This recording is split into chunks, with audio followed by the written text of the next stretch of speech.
पिछला वीडियो जो मैंने सेंड किया था वो था हमारा statement of access capital. Statement of access capital क्यों फाइंड किया जाता है?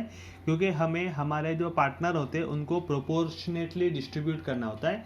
तो प्रोपोर्शनेटली डिस्ट्रीब्यूट करने के लिए हमने ये टेबल बनाया था और उसके बाद में हमने ये फॉर्मेट लिखा, ये ऑर्डर ऑफ पेमेंट लिखा कि पहला क्रेडिटर को पेड करेंगे, बाद में पार्टनर लोन को करेंगे, फिर कैपिटल को इस ऑर्डर से पेड करना है, B, B and C and final all. ठीक है, अभी ये लिखने के बाद हमारा जो final main part of the sum का मेन पार्ट है, आपका जो कैश है उसको डिस्ट्रीब्यूट करना है। तो आपका अगला ये फॉर्मेट बनेगा। इसका यहाँ पे नाम में लिखा नहीं है, लेकिन इसको नाम लिखना है statement of distribution of cash. Statement of distribution of cash. ठीक है, इसमें कॉलम आपके बनेंगे, पहला पर्टिकुलर, फिर सेकंड बैंक। पर्टिकुलर में आपको ट्रांजेक्शन लिखना है कि किसको पेमेंट करेंगे, और बैंक में आपको आपका पेमेंट किसको जा रहा है उसका अमाउंट आपको लिखना है। ये दो कॉलम फिक्स है, हर क्वेश्चन में कंपलसरी बनेंगे। फिर उसके बाद आपका ये जो ऑर्डर ऑफ पेमेंट है उसके हिसाब से बनाना है। ऑर्डर ऑफ पेमेंट कैसा है? तो ऑर्डर ऑफ पेमेंट में आपका पहला है क्रेडिटर, तो पहला क्रेडिटर का बनेगा। फिर पार्टनर लोन में ए एंड बी, फिर partner capital A, B and C. तो आपका ये पेमेंट साइड पहला क्रेडिटर, फिर पार्टनर लोन में ए एंड बी, फिर कैपिटल का ए, बी एंड सी। ठीक है, ये आपके कॉलम को समझ लेना अच्छे से। पहला आपका पर्टिकुलर, फिर बैंक, ये दोनों तो हर क्वेश्चन में कंपलसरी बनेंगे ही। फिर ये जो हम ऑर्डर ऑफ पेमेंट लिखेंगे ना, ऑर्डर ऑफ पेमेंट के हिसाब से कॉलम बनाने। ऑर्डर ऑफ पेमेंट हमने लिखा था, पहला क्रेडिटर है, फिर पार्टनर लोन में ए एंड बी है, और फिर कैपिटल का ए, बी एंड सी है।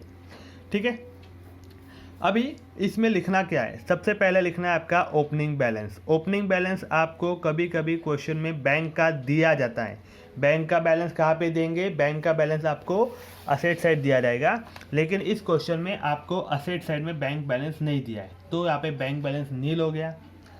फिर आपको क्रेडिटर का बैलेंस लिखना है। क्रेडिटर का बैलेंस किधर होगा? तो आपका लाइबिलिटी साइड में क्रेडिटर का बैलेंस 80,000।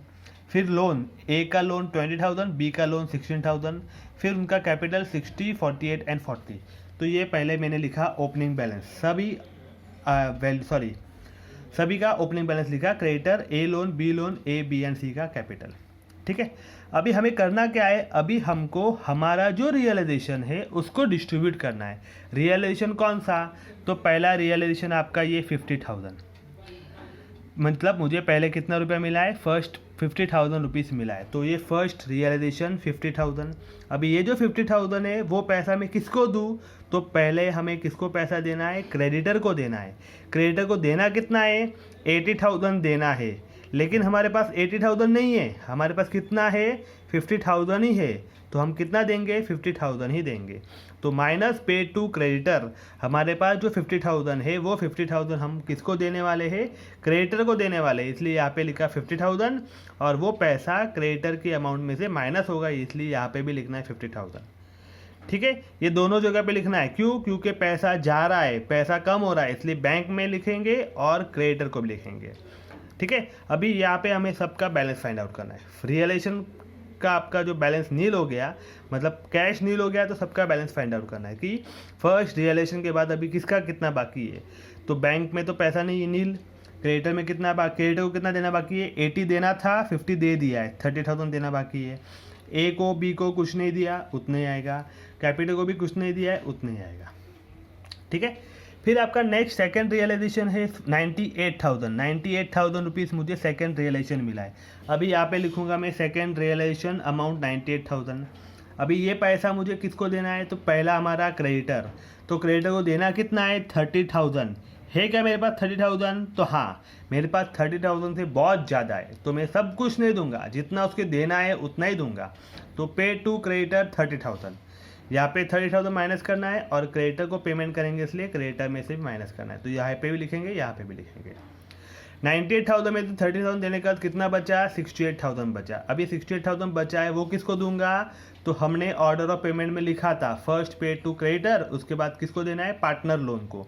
तो पार्टनर लोन को कितना देना है? टोटल 20 + 16 36,000 देना है। तो है क्या मेरे पास 36,000? तो हाँ, मेरे पास 36,000 से बहुत ज़्यादा पैसा है, तो मैंने 36,000 यहाँ पे लिखा, और वो 36,000 किसको दिया? 20 और 16।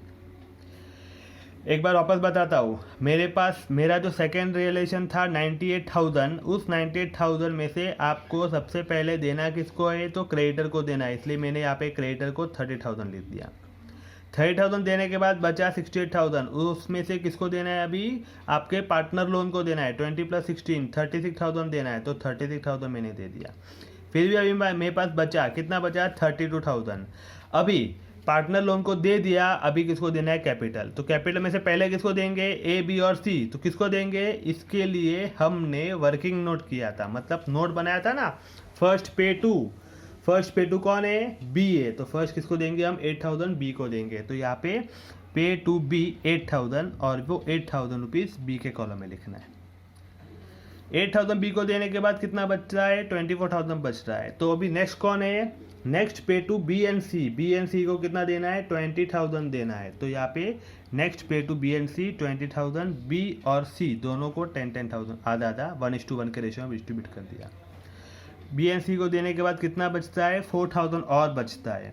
तभी वो 4,000 किसको पेड करेंगे, वो पे टू ऑल, तीनों को पेड करेंगे, इसलिए पे टू ऑल 4,000, तीनों को उनके रेशियो थे 2:1:1। अभी ये 4,000 देने के बाद मेरा बैलेंस नील होता है, ये नील हो गया ना, फिर सबका बैलेंस निकालने का।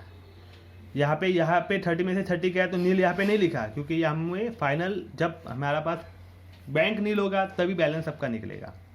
ये नील है, ये भी नील हो गया, 30 में से 30 दे दिया, 20 में से 20 दे दिया, 16 में 16 दे दिया, 60,000 में से 2,000 ही दिया है, तो कितना देना बाकी है, 58,000 देना बाकी है।